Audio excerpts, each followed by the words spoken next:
Compatriotes congolais, je crois que nous sommes là pour parler de la République démocratique du Congo. Et voilà pourquoi nous devons tout le temps vous informer de ce que réellement se passe sur terrain. Et pour le moment, nous allons, aujourd'hui, comme le rendez-vous a été fixé, nous allons parler des grandes choses aujourd'hui. Et je peux vous assurer que toutes les conditions sont maintenant réunies pour arriver à ce que nous appelons la libération de la République démocratique du Congo, notre pays. Et cette libération sera totale. Entre autres, je peux vous faire voir que la RDC s'est épurée elle-même des grandes situations. Vous savez que nous avions M. Etienne Tshisekedi avec tous ses mutants, M. Etienne Tshisekedi qui a fait tous les temps. Et je peux vous assurer que la présence de M. Etienne Tshisekedi ne pouvait pas vraiment aider la RDC à évoluer et aller vers l'avant. Et après M. Etienne Tshisekedi, nous avons eu ses disciples qui se sont constitués dans la Mouka. Et ils ont continué avec la même méthode de lutte. Et cela ne pouvait pas marcher. Bon, ça c'est donc l'absence de M. Etienne Tshisekedi et ses mutants, donc la Mouka sur terrain. Cela nous aide beaucoup à évoluer. Mais ce n'est pas parce que nous devons dire du mal contre eux. Mais ils ont appliqué l'ancienne méthode. C'est-à-dire, Etienne Tshisekedi dans toute sa vie, et même la Mouka, vous ont appris pourquoi vous devrez vous battre, pourquoi vous devrez avoir la souveraineté, pourquoi il fallait défendre la République de la RDC. Mais avec la RDC libre, nous vous apprenons comment il faut se battre, comment il faut défendre la République démocratique du Congo. Donc ce sont deux choses très différentes. Donc le combat que nous commençons actuellement, c'est un combat totalement différent des combats des anciens politiciens. Et je disais que sur terrain, les choses marchent bien. Il y a l'absence d'Etienne Tshisekedi et ses militants. Il y a le sursaut de la jeunesse. Donc la jeunesse, maintenant, vous vous êtes rendu compte réellement que les vieux vous ont trompé, que l'ancienne classe politique n'avait plus rien de nouveau à vous donner. Donc là, c'est quelque chose qui se ressent sur terrain. Et sur terrain, même sur le contexte international, nous avons tous ces mouvements de libération qui ont entraîné, par exemple, les destructions des monuments, qui rappelaient la suprématie de l'homme blanc sur l'homme noir, tous les monuments qui rappelaient ces choses-là de racisme, tout est détruit. Et même le monument de Léopold II, vraiment, a été déplacé de l'endroit où il s'est trouvé à Bruxelles. Donc en fait, c'est vous dire que les circonstances commencent déjà à changer et nous avons changé la méthode des combats. Voilà pourquoi la RDC libre est là. Alors, de tous ces trois éléments réunis, l'absence de M. Etienne Tshisekedi et ses militants, le réveil de la jeunesse et le contexte international, ces trois choses sont très importantes pour que nous puissions nous battre. Mais il manquait un autre élément, c'était d'avoir un leader capable d'incarner toutes ces choses. Et ce leader, c'est celui-là que vous avez devant vous, M. Albert Mouya Ilunga, un leader dévoué, déterminé et engagé pour secourir la jeunesse intellectuelle. Je m'adresse beaucoup plus à la jeunesse parce que c'est vraiment l'espoir de demain. Compatriotes congolais, ça ce n'était qu'une petite introduction. Aujourd'hui, nous allons parler des grandes choses. Et ces grandes choses, nous allons les parler, qui vont tourner autour de 3 points. Le premier point, vous savez, dans mon message dernier, je parlais de ce qu'on appelle le kratos. Et c'est un terme grec. J'aimerais aujourd'hui un peu terminer avec cela pour que vous puissiez réellement comprendre ce que c'est le kratos. Parce que dans le combat que nous vous amenons maintenant, le combat de la RDC libre, doit vous apprendre comment se battre. C'est ça notre but, notre arme sera de comment se battre. Aujourd'hui, Félix Tshilombo a des problèmes là où il est parce qu'on lui a dit qu'il fallait avoir le pouvoir. Pourquoi il fallait que l'IDPS gère le pouvoir? On lui a dit ça et il a grandi avec ça. pourquoi je dois gérer le pouvoir? Ah non, la population sera bien, ainsi de suite, il y aura les écoles gratuites, il y aura... On lui a appris ça, mais on ne lui a pas appris comment gérer. Comment gérer la République? Il n'a pas appris ça. Et voilà pourquoi il a tout ce problème devant lui. Alors, nous allons, je vais un peu revenir parce que c'est un message qui est en même temps pédagogique. Et je vais vous parler des 3 points aujourd'hui. Je vais revenir sur les kratos, qui est un terme grec. Et après, je vais parler de ce qui se passe actuellement sur le terrain, cette histoire des Balouba, de l'UDPS. C'est mon 2e point, je vais le dire. Et dans le 3e point, je vais vous déterminer quelle est la maladie exacte que souffre la RDC.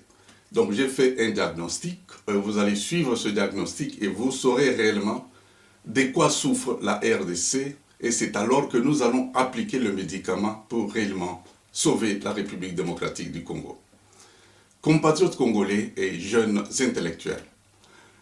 Parlant de mon premier point sur le Kratos, je vais vous dire que Kratos, c'est une partie des démocraties. Dans démocratie, il y a 2 mots. Il y a le démos, qui se réfère au peuple, à la population, et le Kratos, qui se réfère très souvent, on vous a appris que c'est le pouvoir. Ben, ce n'est pas le pouvoir dans le sens que l'UDPS a eu le pouvoir, non. Bien sûr, c'est une partie de Kratos. Mais le Kratos signifie la puissance, l'autorité, la violence, la domination, la force. Donc, c'est ça, le commandement. C'est ça le Kratos. Donc, lorsqu'on parle de Kratos, c'est la puissance du peuple. Pour le peuple, par le peuple. C'est encore l'autorité du peuple. Pour le peuple, par le peuple. C'est encore la violence du peuple. Dans la démocratie, il y a la violence. C'est ce que vous voyez. Félix a eu le pouvoir parce que c'est le Kratos. Les Américains traitent avec ceux qui ont les Kratos. Si vous êtes un peuple faible, on ne traitera jamais avec vous. Félix s'est montré qu'il avait le Kratos. Et c'est ça, voilà pourquoi Fayoulou n'en avait pas. Pourquoi Fayoulou n'en avait pas? Parce qu'on n'a jamais dit à Fayoulou, pendant tout le temps qu'il a été avec Etienne Tshisekedi, de pouvoir comment avoir le Kratos. On lui a dit tout simplement, il faut être fort, le peuple puissant. Oui, mais comment ce peuple doit devenir puissant? Comment ce peuple doit devenir fort? Donc c'est ça maintenant le travail que la RDC libre est en train de faire sur terrain. La RDC libre est là tout simplement pour bâtir un Kratos dans le peuple. Cela veut dire, le peuple est fort, mais il a un Kratos endormi. Votre force, votre puissance est endormie. Et on ne vous a pas appris comment il faut se battre. Et la RDC libre va vous faire quitter de l'état statique à l'état cinétique, à l'état dynamique. C'est ça la RDC. Et je vous assure que le jour que la RDC libre va donner son go pour sortir dans la rue, que le peuple sort dans la rue, et je vous assure que tout cela sera très très facile. Très très facile. Et moi je prendrai soin à ce que la plupart des éléments soient réunis. Je vous ai toujours donné l'exemple d'un avion. Un avion pour décoller doit avoir le Kratos. C'est-à-dire, pour ceux qui ont déjà voyagé, dès que l'avion est dans le tarmac, on va lui demander de faire un peu l'exercice des moteurs. On va trouver que bon, c'est ok, bon, maintenant pour décoller, il faut aller en bout de piste. Et c'est en bout de piste que l'avion va commencer. Vous entendez comment l'avion pleure avant de faire le go. Et lorsque les turbos sont mis en marche, et vous, à l'intérieur de l'avion, vous allez commencer à bouger. Donc maintenant, l'avion commence à avoir ce qu'on appelle le Kratos. Et dès qu'on lâche le frein, ben, l'avion décolle et démarre et décolle. Et cela, c'est la même chose avec ce que nous sommes en train de vous dire. Pour que le peuple puisse avoir son Kratos, pour avoir son pouvoir, sa puissance, ce peuple doit d'abord passer à savoir comment il doit se battre. Comment il doit se battre. Sincèrement, je vous dis ceci que sur mon échelle de valeurs, je donne au peuple congolais le niveau des 2 sur 10. Donc vous avez 2 sur 10. Et les 2 sur 10 expriment tout simplement la conviction que vous avez pour que ce pays, un jour, sera un bon pays. Vous avez la détermination de pouvoir sauver ce pays. Voilà, ce sont les deux points que vous avez. Mais nous allons chercher maintenant à rendre cinétique ce point-là, à les rendre dynamiques afin que vous atteigniez un certain niveau. Et lorsque je me serai rendu compte réellement que vous avez atteint un certain niveau, je vous le dirai. Et les jours que vous aurez cette force, ce commandement, cette autorité de pouvoir marcher, et vous marcherez sur les gens de Kabila. Vous marcherez sur la Kabylie. Bon, enfin, excusez-moi, je ne parlais pas des gens de Kabila. Il n'y a pas des gens de Kabila. Et vous allez comprendre, c'est ça les erreurs, ce sont là les erreurs que nous commettons toujours. En disant les gens de Kabila, les gens de Tshisekedi. Non. Enfin, oui, Tshisekedi, mais pas Félix. Les gens de Félix. Non. La RDC est unique. Il n'y a pas les gens de Félix, il n'y a pas des gens de PPRD, il n'y a pas les gens de FCC, il n'y a pas les gens de l'UDPS. Tous, nous sommes des Congolais. Et c'est à ce titre-là que nous devons défendre notre pays. Donc, lorsque ce jour sera pleinement accompli, les jours que vous rêvez tous ce jour-là, dès que vous sortez dans la rue, vous renversez les choses. Et ce jour-là, lorsque ce jour sera accompli, pleinement accompli, parce que ce jour-là vient, lorsqu'il sera pleinement accompli, c'est peut-être moi qui vous demandera de sortir, mais peut-être ça sera vous-même qui sortirez. Vous sortirez à ce moment-là parce que vous serez déjà organisé et vous saurez ce qu'il faut faire sur terrain. Et comment le faire. Et c'est cela. Mais voilà pourquoi je vous demande, à partir de maintenant, de ne plus sortir.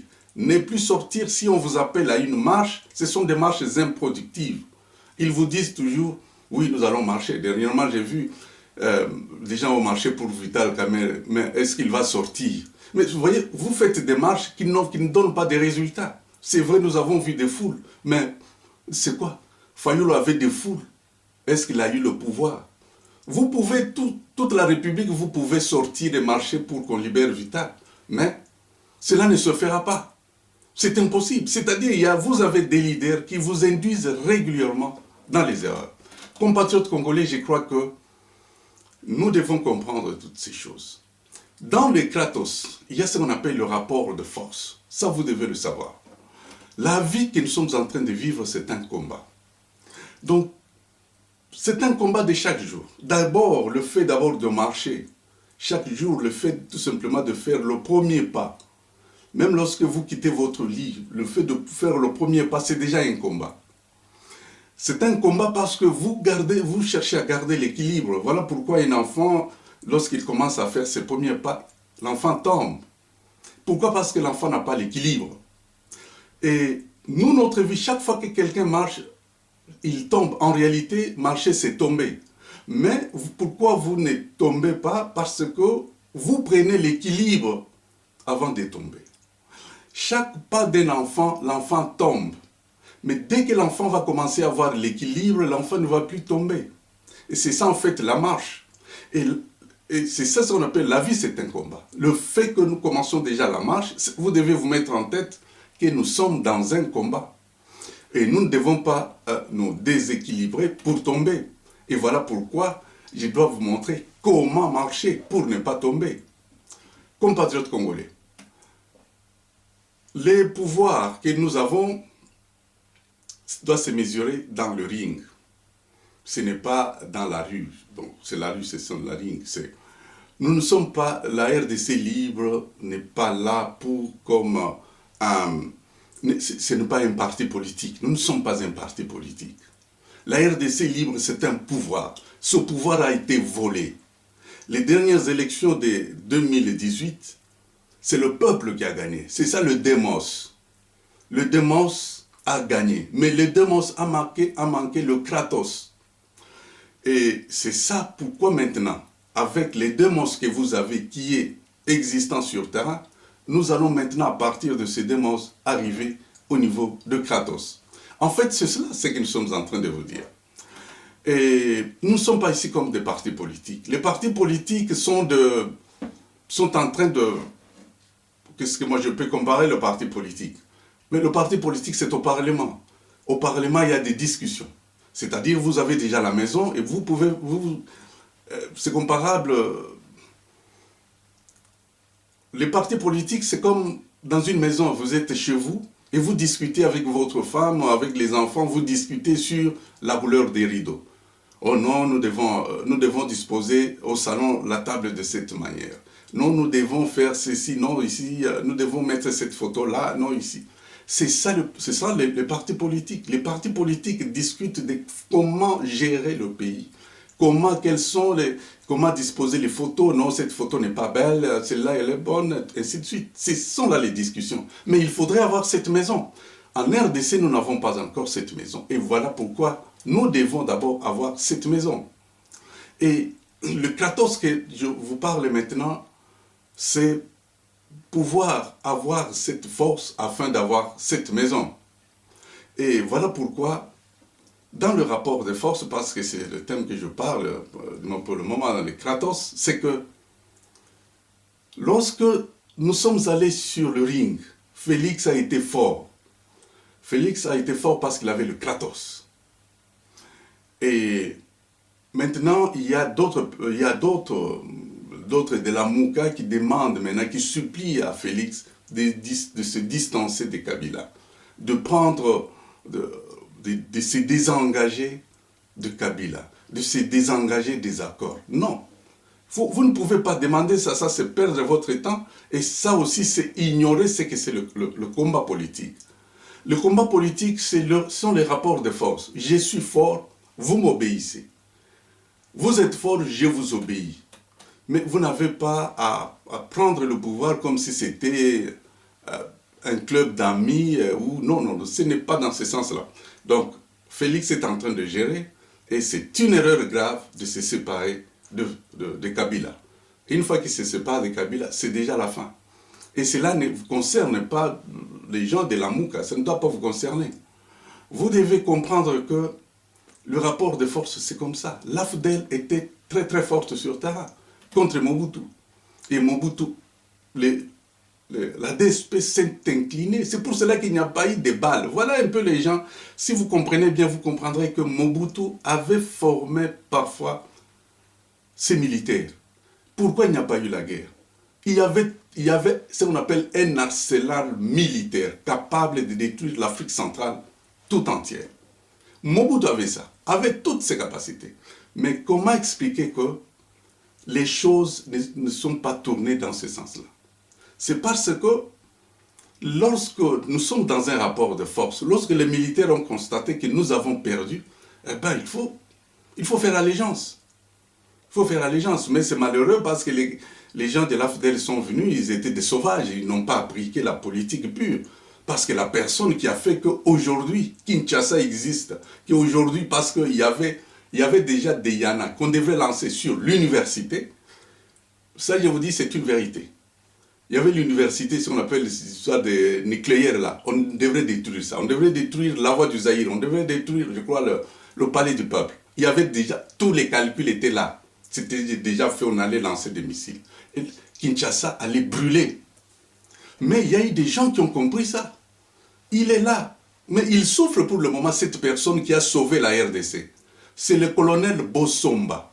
Bossomba, Soli, voilà.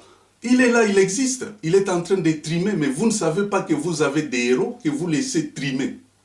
Et ce monsieur-là est resté, il a dit aux jeunes, parce que tous les généraux avaient déjà fui, il n'y avait que ces jeunes-là qui sont restés, qui avaient déjà pris la boisson, la drogue. Et ils étaient là que pour maintenant commencer la bagarre. Mais ce monsieur-là, il a été compris. Voilà pourquoi il faut être toujours bien avec les autres. Il a été compris. Et voilà comment Ouezago n'était plus là. Ouezago a traversé avec le corps de Mayele à Brazzaville. Donc, ça veut dire que dans le rapport de force, lorsque vous sentez que vous êtes vaincu, ben, lâchez le pouvoir. Et c'est ce que nous avons vu avec le militaire de Mobutu. Donc, en fait, dans le rapport de force sur cela, Fayulu a été élu, il devrait défendre son pouvoir. Il ne l'a pas défendu. Il a abandonné le peuple. Le peuple aujourd'hui est humilié, vilipendé. Et c'est à cause parce qu'il y a quelqu'un qui n'a pas su comment se battre. Et comment faire pour que le peuple puisse retrouver sa force. Donc, en fait, c'est cela ce que nous allons parler. Et si les gens de Lamuka, ou du moins le groupe de Lamuka, commencent à recourir à Félix pour, je ne sais pas, à recourir à Félix pour lui demander d'être ensemble, ils sont en train de faire une erreur très très grave. C'est comme si il y a cette histoire de la poule de Hitler. Hitler invite ces gens, il dit, bon, apportez-moi une poule. Il commence à déplumer la poule crie, mais déplume. La poule n'est pas morte. Il jette la poule par terre. Et puis, il prend les graines de maïs, il commence à marcher, en jetant une graine par graine, et la poule, qui était déplumée, avec des sangs, presque le corps ensanglanté, et cette poule commençait à suivre les graines de maïs, c'est-à-dire commençait à suivre son maître. C'est lui qui lui a fait du mal, il est en train de lui suivre. Mais c'est ça ce que nous sommes en train de voir avec Lamuka. Lamuka est en train maintenant de supplier Félix de pouvoir faire, de pouvoir accepter. Donc maintenant, vous savez, le Premier ministre ne vous obéit pas, vous savez, nous ferons bien, ainsi de suite. Et il y aura les gens qui vont accepter. Et peuple congolais, je vous dis sincèrement que ce temps-là est déjà révolu. Tout celui qui sera avec Félix sera mis dans le même sac.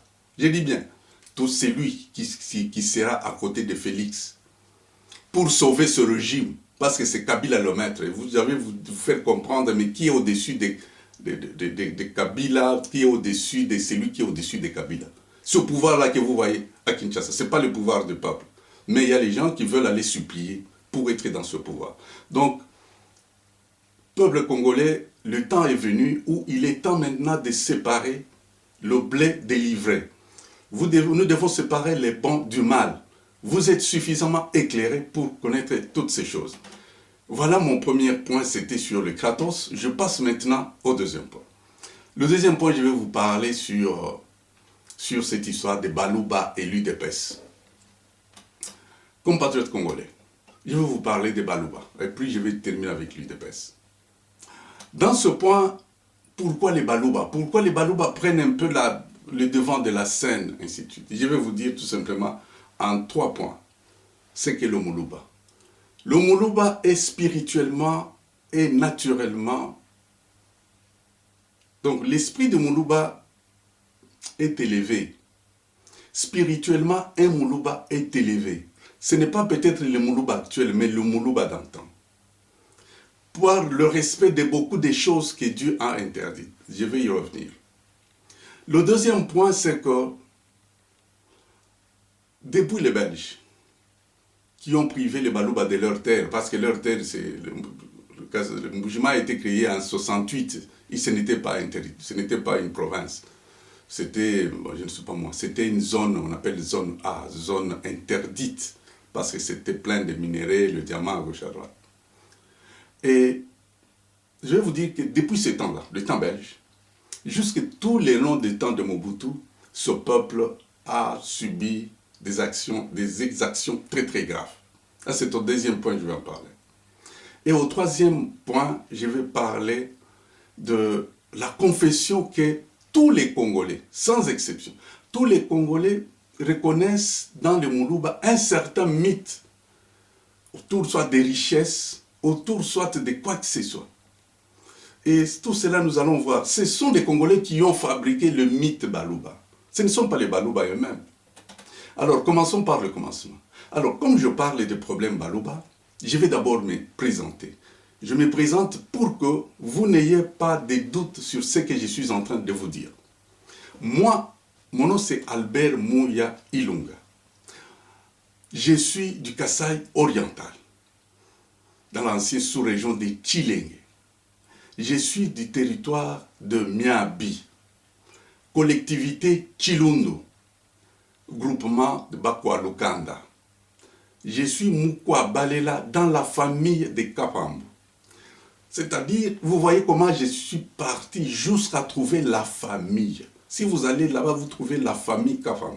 Parce que nos familles se séparent souvent en se référant sur le poulet. Hein, le poulet, parce que dès qu'on doit tuer un poulet, d'ailleurs vous allez comprendre pourquoi la poule ou la chair au Kasaï, ça prenait de la valeur. Lorsqu'on tue une poule, ce poule doit convenir tout le monde. Dès que la poule devient petite, qu'on arrive à une chèvre, alors les familles se divisent à ce moment-là. Et maintenant, il y a des groupes maintenant, et les groupes se forment comme ça. Mais moi, la famille où je suis encore, c'est la famille Kabambo.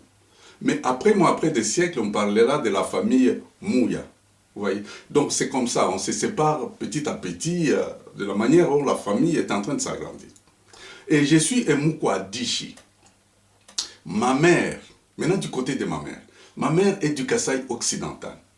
Il est dans la province actuellement, c'est la province Louloua, dans les territoires de Dimbelenge, collectivité de Loubi, groupement de Bakamba. C'était un Mujilambois et il est Mukwa Luntu. Donc, je suis Mukwa Dishi du côté papa et Mukwa Luntu du côté maman. Et donc, maintenant, comprenez que je suis un Moulouba de père et de mère. Et Félix, là que vous parlez, ou la famille Etienne Tshisekedi, quelles sont nos relations? Les relations, c'est qu'eux habitent Kabeya-Kamara, dans les territoires de Kabeya-Kamara. C'est toujours. Donc, c'est un territoire voisin. Et le territoire de Kabeya-Kamara est entouré de territoire de Miabi, chez mon père, et le territoire de Dimbelenge, du côté de ma mère. Mais Dimbelenge, c'est au Kasaï occidental, justement au lac Munkamba. Et là maintenant, c'est parce que le territoire de Kabeya-Kamara fait frontière avec le Kasaï occidental. Donc maintenant, vous comprenez à peu près comment je suis beaucoup plus proche. Qu'est-ce là que tous les Balouba qui peuvent se dire? Nous, les Balouba, nous sommes parfois divisés entre les Balouba du nord et les Balouba du sud. Ceux qui sont en Anangika, ils sont à Chilenge, ils sont à Katanda, ils sont dans le Kasaï du nord. Ce sont des Kasaïens du nord.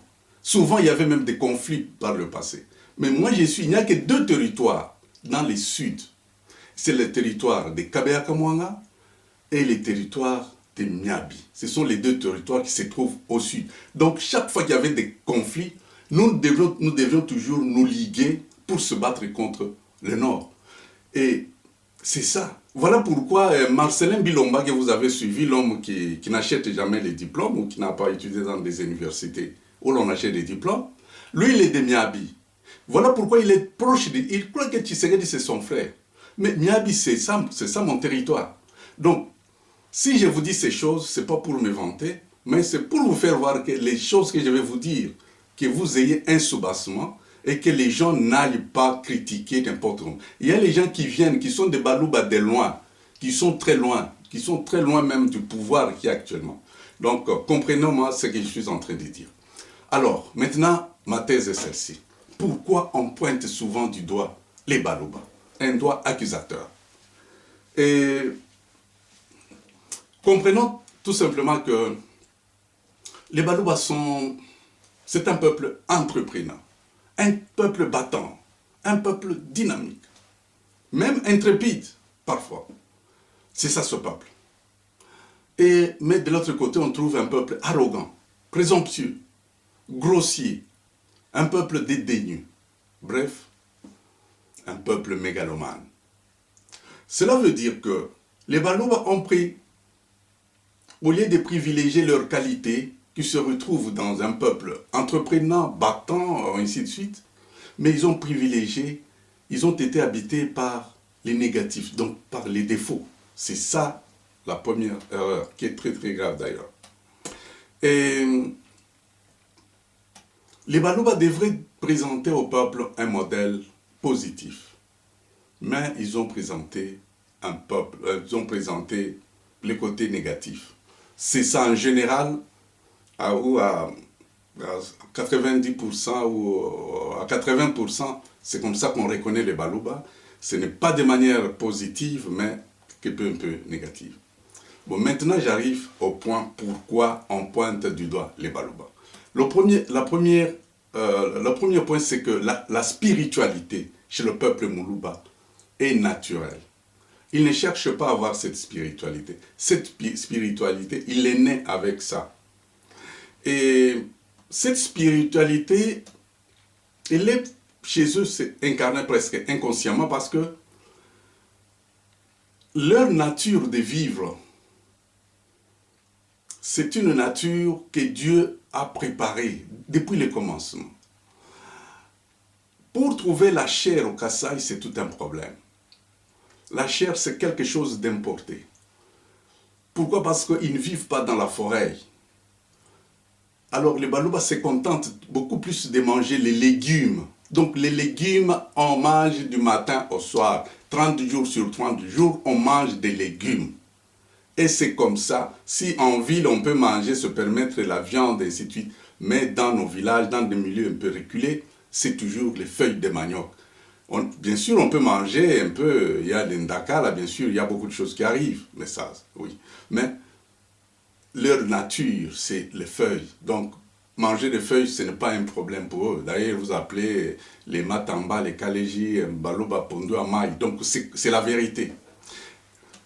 Les balouba mangent cela. Si vous remarquez maintenant, si nous allons dans la Bible, parce que nous croyons dans cette spiritualité, Dieu, lorsqu'il a créé l'homme, il ne lui a pas donné la viande. Dieu a donné à l'homme les légumes. Il lui a dit de manger tout, des fruits, des légumes. C'était ça. Il devrait manger ça. Dieu n'a jamais permis à l'homme de manger la chair. L'homme a commencé à manger la chair lorsque l'homme a désobéi aux lois de Dieu. Et qu'après beaucoup de choses, après la pluie de Noé, tout ça, et après les déluges, bon, il n'y avait plus rien. Voilà pourquoi il devrait manger la viande, tout ça. Mais ce n'était pas ça. Dieu connaît comment l'homme travaille. Dieu est esprit. Et en disant à l'homme de manger les légumes, Dieu savait que lui, en tant que spirituel, il fallait mettre dans l'homme la spiritualité pour qu'il puisse s'élever à lui. Et d'ailleurs, dans beaucoup de choses, les gens ne mangent pas la chair. Les gens, lorsqu'ils sont dans les jeûnes, quand même, ils mangent. Mais les Balouba, eux, ils ne font pas ça 2 jours, 3 jours. C'est leur vie. Leur vie, c'est de manger des feuilles et des fruits. Et sur le plan spirituel, ils se rapprochent de Dieu à ce niveau-là. Et ajouté à cela maintenant, on leur a donné la manne des pierres précieuses, le diamant. Et le diamant est très... le diamant donne l'argent facile. Et cet argent maintenant a fait que les Balouba maintenant avaient une certaine suprématie parce qu'ils avaient l'argent facilement. Les pierres de diamant, c'était un puits de 1 mètre, de 50 cm. Vous avez le diamant. Et le diamant, après chaque pluie, même actuellement, après chaque pluie, les gens regardent toujours s'ils ne vont pas voir le diamant. Parce que le diamant est là. C'est un sol kimberlite, c'est-à-dire c'est la base du diamant. C'est ça la base. Le diamant vient de mouvements tectoniques, de mouvements de feu dans la terre et puis tout ça. Alors, Mbujimaï, ou le Kasaï oriental, est construit sur cette kimberlite-là. C'est là où il y a le champignon de diamant qui pousse. Et c'est cela, c'est un don de Dieu. Le diamant en Mbujimaï ne terminera jamais parce que c'est un mouvement naturel du sous-sol qui fait ça. Donc, Dieu a donné à ce peuple ces choses-là. Maintenant, au lieu de prendre cela et aider toute la République, eux prennent ça pour leur fin propre. C'est encore une erreur. Et je vais, après cela, après cette spiritualité, je vais vous parler maintenant de ce que les Balouba ont passé de mauvais temps dû à cause de leur richesse. Donc leur richesse leur a porté la haine, que cela soit avec le Belge, que cela soit durant tous les règnes de Mobutu. Alors maintenant, remarquez ceci. Les Balouba ont été un peu partout. Ils étaient omniprésents partout. Si vous allez chez les professeurs, vous trouvez beaucoup de Balouba, les médecins, beaucoup de Balouba, la magistrature, beaucoup de Balouba. Partout, il n'y avait que des Balouba. Dans les entreprises, des Balouba. Et partout, ils étaient là. Dans le commerce, Balouba. Dans l'argent, les Balouba. C'était comme ça. Et Mobutu, maintenant, a compris cela. Il a dit que non, si nous laissons comme ça. Et Mobutu avait raison. Il a dit que non, essayons aussi de valoriser les autres tribus. Parce qu'il n'y a pas seulement une seule tribu en RDC. Et voilà maintenant, au lieu de s'en prendre de manière progressive et de manière un peu intelligente, voici comment Mobutu s'était pris. Les Balouba, déjà en 1960, c'était sous les temps de Tchombe, nous sommes à Lubumbashi, il y a eu l'opération Balai. Balai, ça veut dire, il y avait l'opération, on l'appelait Kifwakio. On a chassé les Kasaïs, comme on les a fait du temps de la CNS en 1992. On les a chassés. Et cela leur a pris un peu de conscience. Mais lorsque Mobutu a pris le pouvoir, il y a l'opération chômeur. Les Balouba sont chassés parce que être chômeur en RDC devenait un crime. Ils étaient chassés, pris et chassés dans leur village, ainsi de suite. Il y avait l'opération quota. Quota, c'est-à-dire qu'il fallait limiter les Balouba de ne pas aller à l'université. On devrait les bloquer. Et ces quotas, et moi je suis parmi les victimes de cette mesure, moi j'en fais partie.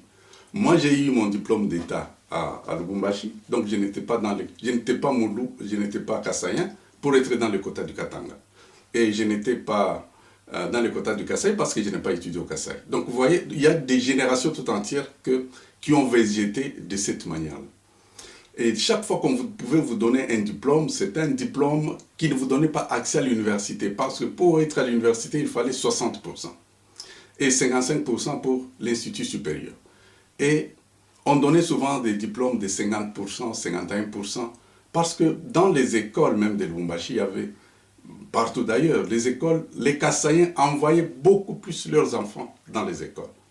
Et ceux qui réussissaient, la plupart, c'est ainsi que Koli, vous connaissez la bombe des Koli. Il y avait l'Institut Marie-Josée, actuellement Twendelei, qui parvenait à avoir une candidate, donc un institut qui faisait souvent 100%, avec la bombe des Koli. Pourquoi tout ça? Parce qu'on voulait limiter, donc comprenez que c'était ça. Il y a eu l'opération Enveloppe. Il y a eu, là c'est dans l'armée, il y avait d'officiers kassaïens, il fallait les faire partir. Donc vous comprenez, si je vous dis ces choses, c'est pour que vous puissiez comprendre comment ce peuple, à un certain moment, commençait à prendre conscience, jusqu'à se retrouver dans l'UDPS. Bon, après, dans l'armée, il y a eu l'opération locataire. Donc, n'acceptez pas les Moulouba dans votre parcelle, il va vous piquer la maison, ainsi de suite. Même dans les entreprises, il ne faut pas les accepter, il ne faut pas les engager. Ça, c'est quelque chose que chacun a vu. Il y a eu l'opération, au niveau de l'argent, il y a eu l'opération démonétisation en 1980. Il fallait les appauvrir parce qu'ils devenaient de plus en plus riches, et en devenant très riches, ils seront une menace contre le pouvoir de Mobutu. Et on les a appauvris en 1980. Donc aujourd'hui, vous êtes milliardaire, le lendemain, vous n'êtes plus milliardaire, vous êtes foutu. Vous comprendrez maintenant en 93, lorsque Birindo vient avec son nouveau Zaïre, les Kassaïens ont dit « Niet, ça ne passe pas ici ». Et ça, ils s'étaient vus, et Mobutu avait envoyé des militaires là-bas, parce que moi-même j'étais au Kasaï. Il a envoyé des militaires, c'était la garde civile. Elle est allée là-bas pour imposer la consommation. Les Balouba ont dit non. Voilà un peuple qui est organisé, uni. Et lorsque les gens ont refusé ces nouveaux Zaïre, il y avait les gens du MPR, il y avait les gens de l'UDPS, les gens de l'UDI. Les gens, tout le monde était là, ils ont dit NON, cette fois-ci, ça ne passe pas. C'est ça un peuple bien organisé. Et vous savez qu'il y a eu beaucoup d'autres opérations. L'opération cravate, c'était, bon, porter la cravate, c'était tout un problème. Parce que les Kassaïens voulaient, par ce signe de cravate, dire non. Donc, une cravate désignait ou représentait la démocratie pour eux.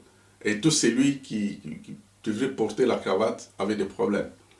Vous avez le problème des débaptisations. Bon, Malou, beaucoup de Kassaïens ont cherché à mourir avec leur nom, et le nom chrétien. Et beaucoup n'ont pas accepté cette histoire de débaptisation, notamment comment on appelle ça, le cardinal Malula est décédé pour cela. Donc, vous savez que toutes ces opérations, il y en avait beaucoup d'autres opérations. Donc, les Balouas se sont sentis un peu marginalisés et ils sont entrés maintenant dans ce qu'on appelle l'autodéfense. Etienne Tshisekedi est sorti et voilà, les choses commençaient à changer autrement. Donc, tout le monde devrait être là. Bon, maintenant, ça vous avez compris. Maintenant, je passe au troisième point sur pourquoi on pointe beaucoup les Balouba. Pourquoi leur suprématie? C'est que c'est la confession de chaque Congolais. Chaque Congolais a commencé à confesser, à dire que non, les Balouba ont l'argent, Balouba Bazali Nambongo, bon, nous c'est la pauvreté, bon, ainsi de suite. Et il y a des choses là qui... Il y a même les gens qui acceptent que être Moulouba, ça signifie l'argent. On a cru ça, mais qui ont fait ça? Ce ne sont pas des Balouba, ce sont les autres qui ont fait ça. Alors tout ça, donc, le monument Balouba, nous l'avons construit tous ensemble. Ce ne sont pas les Balouba, c'est parce qu'ils sont inconscients, mais le problème c'est que nous avons construit cela. Pourquoi? Parce que toute croyance égale à la réception. Si vous dites à Dieu que dans les Balouba ont l'argent, mais Dieu va les bénir, parce que vous avez confessé cela. Voilà pourquoi il faut toujours faire attention lorsque vous êtes en train de parler. Donc maintenant, j'arrive à cette histoire. Maintenant, je crois que je vais arriver maintenant à l'UDPS, parce qu'ils se sont retrouvés tous dans l'UDPS. Donc vous comprenez que lorsque toutes ces choses, toutes les opérations que je viens de vous citer, ont eu lieu, il y a eu un homme qui est sorti, M. Etienne Tshisekedi, et avec cette histoire des lettres de 52 pages, après, il y a eu ce qu'il y a eu l'UDPS. Alors, ils étaient là-bas, bon, voilà. Et dans la suite, vous allez comprendre que lorsque Mobutu continuait toujours à se battre contre les Kassaïens, son ami Ngalula Banangila, qui était d'ailleurs, bon, ils étaient tous des Joseph Ngalula Banangila et Joseph Mobutu. Donc c'était des amis, même génération, et ainsi de suite. Et il lui a dit que non, mais au lieu de s'attaquer tout le temps à ce peuple-là, c'est visible, autant maîtriser ce peuple-là, autant contrôler ce peuple-là. C'est comme un cheval, il est fort, il est grand, mais il est contrôlé par de simples morts. Donc il y a moyen de faire, à côté d'un mouvement fort, le MPR, avoir un mouvement fort pour l'opposition qui était l'UDPS. Et c'était ça maintenant, l'UDPS, on se préparait maintenant pour prendre l'UDPS et mettre l'UDPS dans l'aquarium. Et cet aquarium est arrivé, je crois que c'était après les accords de Badolité. On a tout fait, bon, ce sont des détails. Mais remarquez que le 24 novembre, le 24 avril 1990, lorsque Mobutu prononce son discours sur la démocratie, l'UDPS,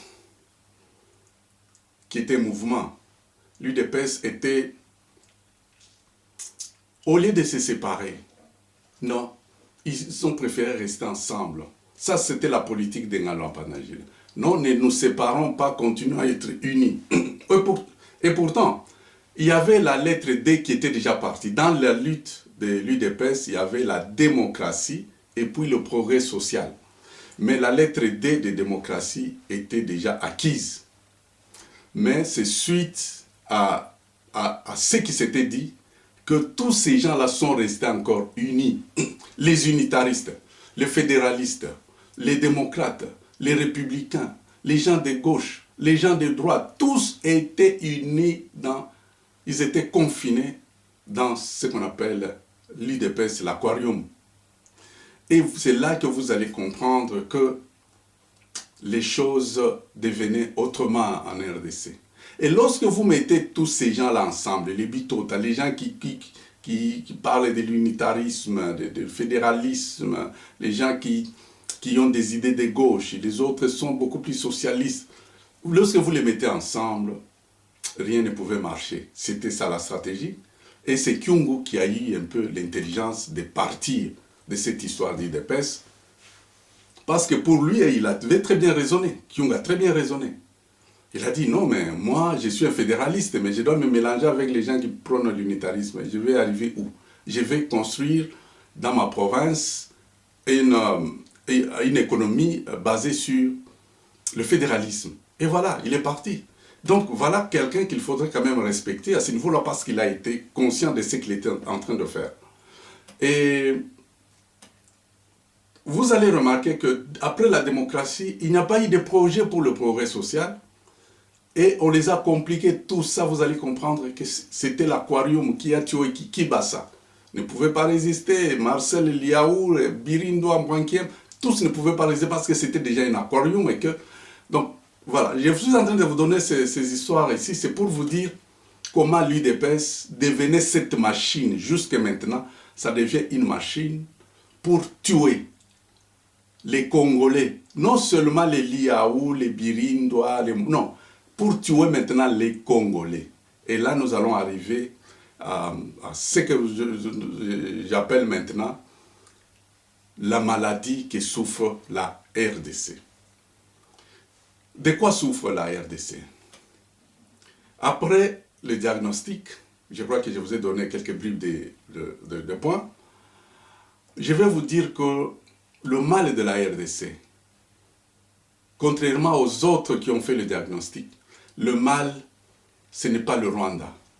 Le mal, ce n'est pas le PPRD. Le mal, ce n'est pas le FCC. Comprenons-nous bien à ce niveau-là. Dès que vous saurez, on vous a caché beaucoup de choses. Nous avions un mal à côté, mais on ne nous a jamais dit que c'était un mal. On nous a dit que c'était un bien. C'est maintenant que vous allez comprendre que le mal que nous souffrons, ce ne sont pas les Américains. Le mal que nous souffrons, ce ne sont pas les Belges. Ce n'est pas le Rwanda. Ce n'est pas le FCC. Ce n'est pas PPRD. Le mal qui souffre la RDC, c'est l'UDPS. L'UDPS, c'est la maman de tous ces mondes-là.